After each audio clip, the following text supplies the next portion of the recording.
Bismillahirrahmanirrahim. Assalamualaikum warahmatullahi wabarakatuh.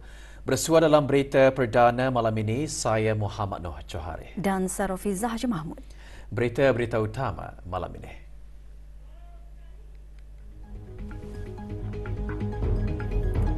Kebawah Duli Yang Maha Mulia Paduka Seri Baginda Sultan dan Yang di-Pertuan Negara Brunei Darussalam berkenan menghantar titah perutusan tahniah berikutan dengan pelantikan Perdana Menteri Kemboja yang baharu.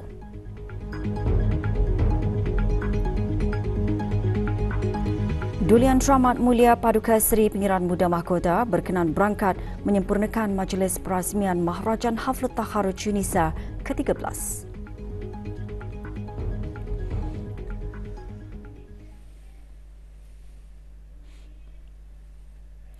Kebawah Duli Yang Maha Mulia Paduka Seri Baginda Sultan Haji Hassan Al-Bolkiah Muhyiddin Daulah, Ibni Almarhum Sultan Haji Omar Ali Saifuddin Saadul Kariwaddin, Sultan dan Yang di-Pertuan Negara Brunei Darussalam telah berkenan menghantar titah perutusan tahniah kepada Tuan Yang Terutama Dr. Hun Manet, Perdana Menteri Kemboja, berikutan dengan pelantikannya sebagai Perdana Menteri Kemboja yang baharu.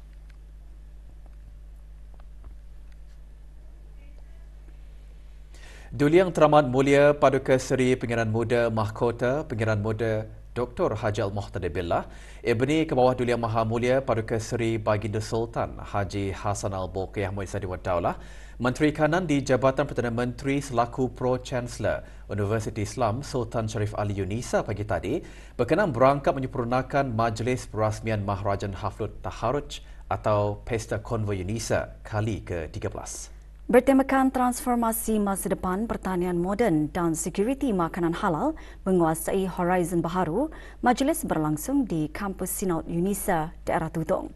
Keberangkatan Duli Yang Teramat Mulia dijunjung oleh Yang Berhormat Datin Seri Setia Dr. Dayang Hajah Romaizah binti Haji Muhammad Saleh, Menteri Pendidikan selaku pengerusi Majlis Unisa.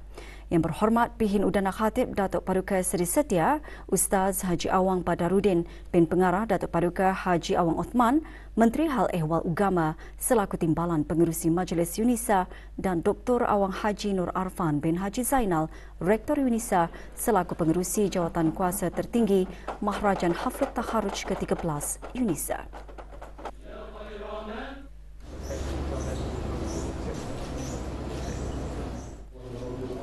Bacaan surah Al-Fatihah dan doa dipimpin oleh Yang Berhormat Pihin Orang Kaya Paduka Seri Utama Datuk Paduka Seri Setia Haji Awang Salim bin Haji Besar. Bismillahirrahmanirrahim. Sukacita saya merasmikan Maharajan Haflut Takharuj ke-13 Universiti Islam Sultan Sharif Ali. Allahu Akbar. Allahu Akbar. Allahu Akbar. Allah.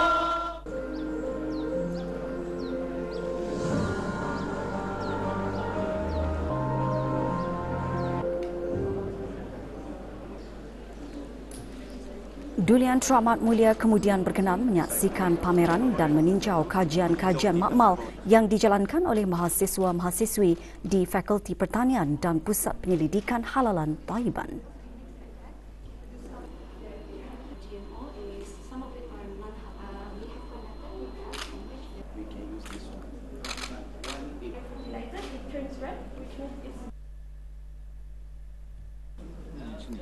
Duli Yang Teramat Mulia berkenan menanam pokok doa dan menyaksikan aktiviti melepaskan ikan air tawar.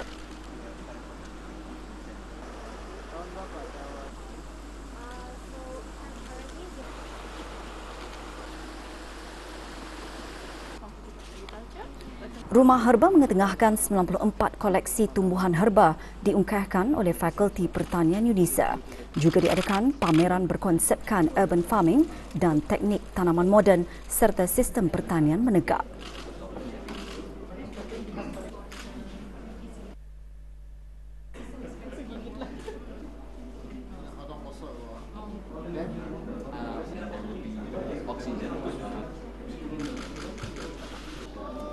Pameran Penyelidikan Inovasi Halal mempamerkan penyelidikan yang dikendalikan oleh beberapa pelajar Pusat Penyelidikan Halalan Thaiban.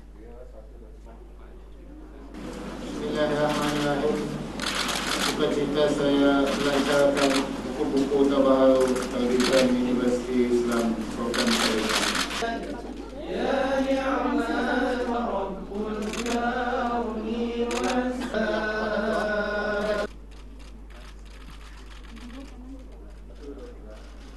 Maharajan Haflut Takharuj diadakan bagi memeriahkan lagi Majlis Haflut Takharuj yang akan berlangsung pada 30 Ogos ini.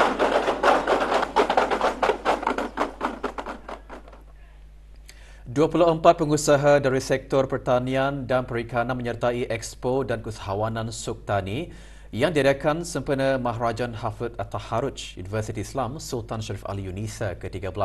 Expo berlangsung sehingga Jumaat ini di Dewan Serbaguna Al-Rayyan, Kampus Sinaud Yunisa, Daerah Tutong. Pelbagai jualan seperti buah-buahan, sayur-sayuran, makanan dan minuman diketengahkan sepanjang Expo Suktani. Program ini turut melibatkan mahasiswa dan mahasiswi dari Fakulti Pertanian. Jualan Expo dibukakan bagi kunjungan orang ramai bermula 9 pagi hingga 5 petang. Juga diadakan pertandingan memancing yang dibukakan untuk warga Yunisa. Pertandingan antara lain bertujuan mempromosi aktiviti memancing dan kolam aquakultur di kampus tersebut.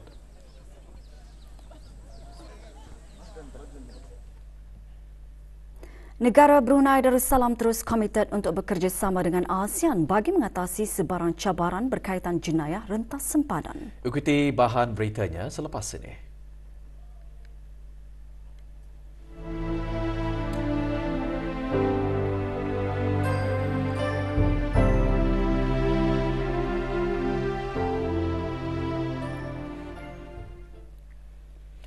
Negara Brunei Darussalam komited untuk bekerjasama dengan negara-negara ahli ASEAN bagi mengatasi sebarang cabaran berkaitan jenayah rentas sempadan dalam memastikan ASEAN sentiasa aman, selamat dan makmur.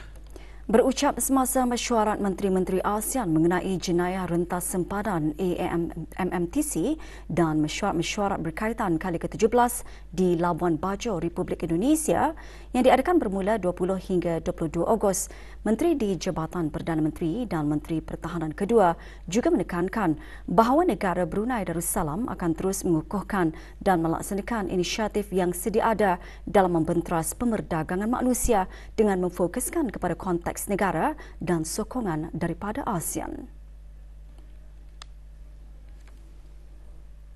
Yang berhormat Pihin Datuk Laila Raja, Major Jeneral Bersara Datuk Paduka Sri Haji Awang Halbi bin Haji Muhammad Yusof selaku Ketua AMMTC Negara Brunei Darussalam turut menyampaikan kenyataan yang mengetengahkan usaha-usaha negara dalam membenteras kegiatan jenayah rentas sempadan khasnya berkaitan pengganasan dan ekstremisme, jenayah siber dan pendekatan toleransi sifar terhadap pengedaran dan penyalahgunaan data haram. Semasa sesi konsultasi bersama rakan-rakan dialog terdiri daripada Republik Rakyat China, Jepun dan Republik Korea yang berhormat turut memberikan kenyataan mengenai kepentingan usaha kolektif dalam memerangi jenayah merentas sempadan. Mesyuarat AMMTC dan mesyuarat-mesyuarat berkaitan merupakan mekanisme penting bagi negara-negara ahli ASEAN untuk bertukar-tukar pandangan dan maklumat mengenai perkembangan terkini, situasi keselamatan dan membincangkan kerjasama dan hala tuju pencegahan dan pembenterasan jenayah rentas sempadan. 23 individu terdiri daripada 21 tempatan berumur 28 hingga 70 tahun dan 2 penduduk tetap berumur 40 dan 55 tahun ditahan semasa operasi Jenggo SB yang dijalankan oleh Biro Kawalan Narkotik kerana dipercayai terlibat dalam aktiviti penyalahgunaan dan pengedaran dadah. Operasi menyasarkan aktiviti pengedaran dadah berskala kecil di 10 lokasi di daerah Temburong yang juga mempunyai kaitan dengan sindiket pengedaran dadah di Kampung Air. 0.33 gram syabu ditemui semasa operasi tersebut. Turut dirampas alat-alat perkakas yang digunakan untuk menyalahgunakan dadah. Sementara itu, 5 suspek tersebut telah didakwa di Mahkamah Magistrate pada 16 dan 19 Ogos 2023. Mereka dikenakan denda dan penjara antara tempoh 11 bulan hingga 4 tahun. Para penyelidik dari Institut Biodiversiti dan Penyelidikan Alam Sekitar Fakulti Sains Universiti Brunei Darussalam dan Institut Perubatan Biodiversiti Sing Health Duke NUS BDMed berjaya memetakan genom bunga simpur yang pertama di dunia, Dillenia sufroticosa, bunga kebangsaan negara Brunei Darussalam. Projek Genom Brunei Bunga Simpur adalah sebahagian inisiatif untuk mengkaji dan menyelidik beberapa spesies flora di negara ini. Perkara tersebut dikongsikan dalam sidang media yang diadakan di Universiti Brunei Darussalam UBD pagi tadi. Sidang media disampaikan oleh Dr. Awang Hazri bin Awang Haji Kifli, Naib Chancellor UBD dan Dr. Dayang Hajah Nur Hayati binti Awang Haji Ahmad, penolong kanan Profesor Fakulti Sains dan pengarah Institut Biodiversiti dan Penyelidikan Alam Sekitar UBD. UBD akan terus memberi sokongan yang signifikan kepada para penyelidik untuk menjalankan kajian mengenai biodiversiti dan penyelidikan alam sekitar dengan institusi dan organisasi tempatan dan antarabangsa. Projek dijalankan dengan kerjasama Jabatan Perhutanan dan disokong oleh Jabatan Pertanian dan Agri Makanan, Kementerian Sumber-Sumber Utama dan Pelancongan. So sometimes it's challenging to put a number on how much it exactly costs. Sekurang-kurangnya 185 orang menyertai siri ketiga webinar Galakan Budaya Membaca 2023 yang dianjurkan oleh Dewan Bahasa dan Pustaka melalui bahagian perpustakaan. Kertas kerja mengenai kajian literasi dan tahap pembacaan dibentangkan oleh Dr. Malai Zaiti binti Sheikh Abdul Hamid, penolong Profesor Universiti Teknologi Brunei. Peserta terdiri daripada pegawai dan kekitangan kerajaan, pustakawan dan tenaga pengajar dari dalam dan luar negara. Bengkel penyempurnaan jenazah kelas bimbingan Muslimah seluruh negara yang diadakan sejak Mei lalu berakhir dengan penyampaian sijil. Dianjurkan oleh Jabatan Hal Ehwal Masjid melalui bahagian Hal Ehwal Muslimah dengan kerjasama Pejabat Hal Ehwal Masjid Daerah, majlis berlangsung di Masjid Sultan Sharif Ali, Kampung Sengkurung. Penyampaian sijil disempurnakan oleh Datin Hajah Nahriah binti Haji Asbi, Isteri Menteri Hal Ehwal Ugama.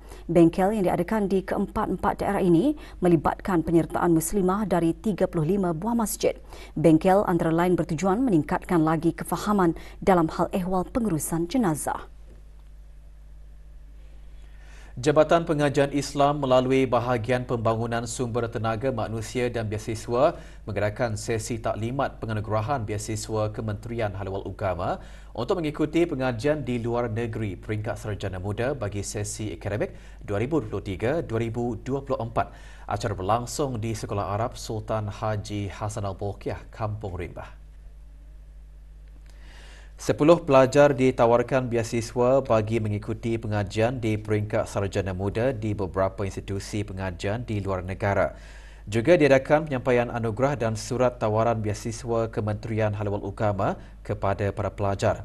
Sementara itu, 5 pelajar ditawarkan biasiswa bagi mengikuti pengajian di peringkat tahun 12 dan 13 di Sekolah Antarabangsa Jerudong bagi sesi akademik 2023-2024 yang akan bermula 28 Ogos ini.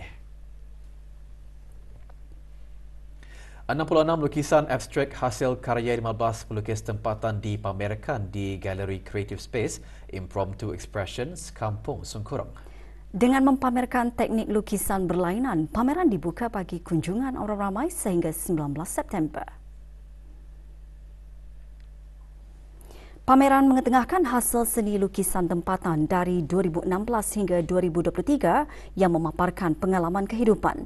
Pelbagai aktiviti juga diadakan, antaranya bengkel lukisan.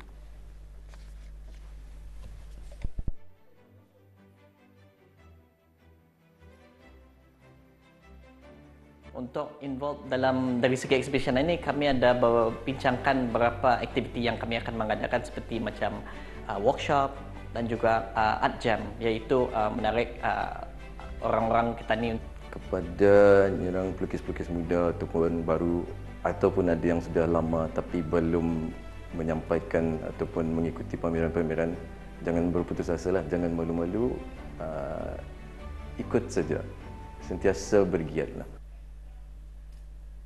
Dua buah syarikat dikenakan kompaun oleh Unit Penguatkuasaan Jabatan Daerah Tutong setelah didapati melanggar Akta Kesalahan-Kesalahan Rampaian 2021 iaitu membuang sampah di merata tempat di kawasan tapak projek di tempat awam. Syarikat Transet Construction Senyum Berhad didenda RM2,000, manakala syarikat Seri Dayana Senyum Berhad didenda RM500. Kedua-dua syarikat diarahkan untuk menjelaskan kompaun dalam tempoh 7 hari. Unit Penguatkuasaan Jabatan Daerah Tutong mengingatkan orang ramai, pihak syarikat dan pemilik premis-premis perniagaan agar sentiasa menjaga kebersihan alam sekitar khususnya di kawasan premis-premis perniagaan, tapak projek dan juga kawasan awam dengan tidak membuang, melonggokkan atau meninggalkan sampah sarap di tempat awam. Bola sepak AFF bawah 23 tahun di Thailand. Pasukan negara Brunei Darussalam menamatkan saingan kempen kali ini tanpa kemenangan selepas tewas pada perlawanan terakhir di peringkat kumpulan kepada Myanmar 1-4 semalam. Pasukan Brunei Darussalam tewas 1-4 kepada Myanmar. Myanmar berjersey putih membuka tirai jaringan pada minit ke-28 menerusi Nong Nong So. Gol-gol Myanmar seterusnya dijaringkan oleh Ted Swan, Mo Sui dan Chit A. Manakala satu gol pasukan Brunei dijaringkan oleh Wafiq Danish Hasimul Abdillah. Mampukah melakukan sepakan? Itu dia. Satu rebatan percubaan dan gol. Sementara itu, dalam satu lagi perlawanan, Thailand menewaskan Kemboja 2-0. Dengan kemenangan itu, Thailand mara ke separuh akhir selaku pendahulu dalam kumpulan A.